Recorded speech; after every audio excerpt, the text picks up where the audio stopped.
guys, guess what?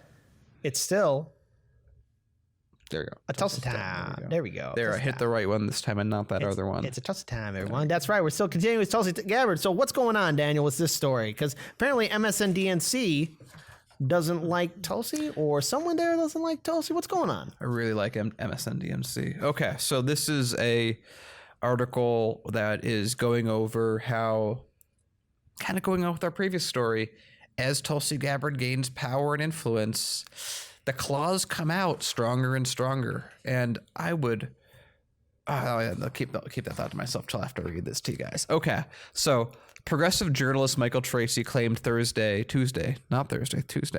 MSNBC, I really like that. Yep. Has dropped all pretenses for their contempt towards Representative Tulsi Gabbard. The political news commentator said the left-leaning network, which is, let's just be out there, not maybe. I mean, it's centrist right. and pragmatic. Yeah, that would be better.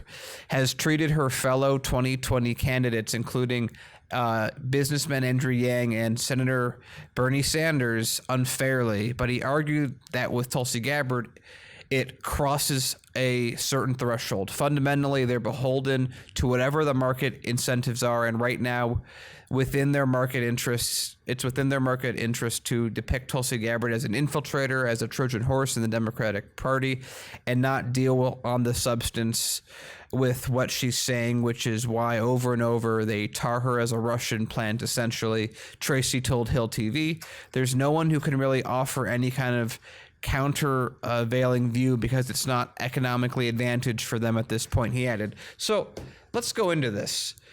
This is very similar to what happened with Bernie Sanders in the last election, and it is what we are seeing with Sanders, Tulsi, and Yang in this election. Now, the difference is that they've lost so much power already. In 08 and 06 and in 16 too, they were at least, somewhat relevant. 08, very much so. I remember in 08 was basically, Facebook's the first time that a social media company affected a presidential election that would be under Obama. Then even 16, we have all this other stuff is being affected. That's how you're getting Trump. Well, Trump was really pushed by all the mainstream news, which gave him $6 billion, but that's how you get Bernie Sanders, is what I really mean to be saying. I don't think we would get Bernie Sanders even close to where he was. He would have probably been remembered similar to O'Malley if it wasn't for the power of social media in 2016. Now we're in an era where so many people have cut their cable. Again, it's like 30 million people that watch cable TV at all. And most of the people on the internet, you guys watching, you are now the majority of news watchers. Congratulations. Give yourself a round of applause. Now, what does this do? This means that MSDNC, I love that, I still love that, is effectively doing a trade. They are taking any last kind of vestige of reputation that they didn't already lose from Russiagate, that they aren't about to lose when Ukrainegate doesn't go their way.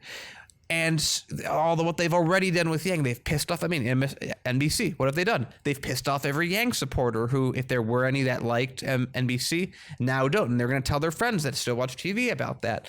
Tulsi Gabbard, same story. Bernie Sanders, continued story.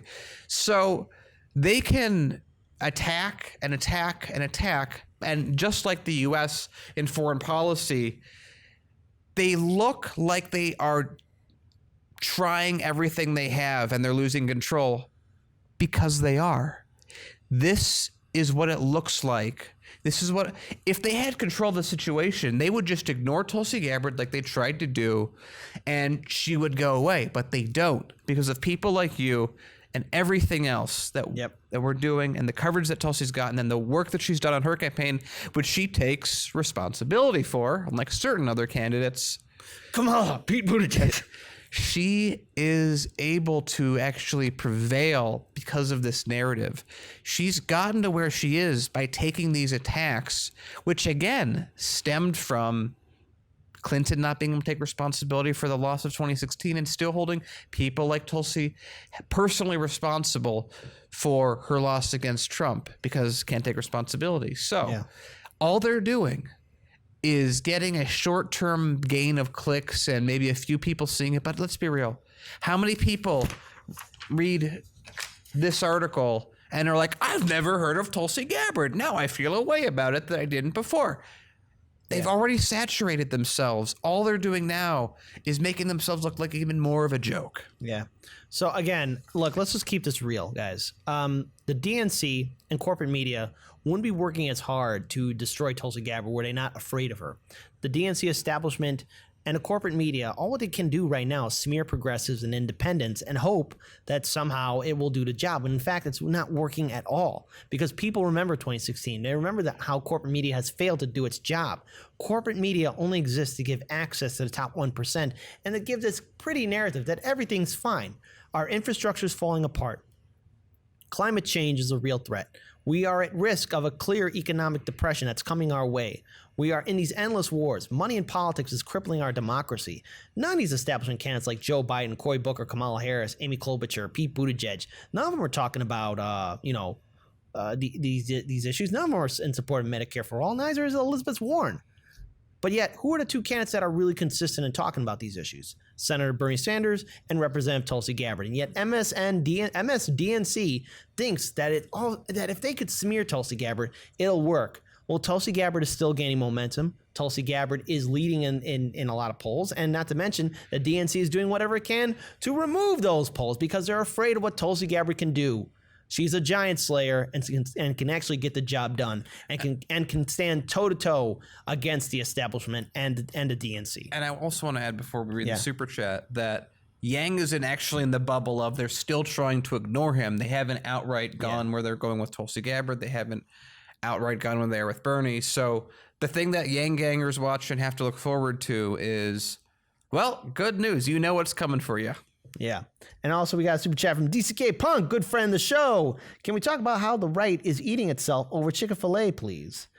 I have actually seen those articles. It's kind of hilarious, but we'll get to that. I just want to say very quickly about that. I'm waiting for the Papa John reckoning. That's on my radar. That'll be funny.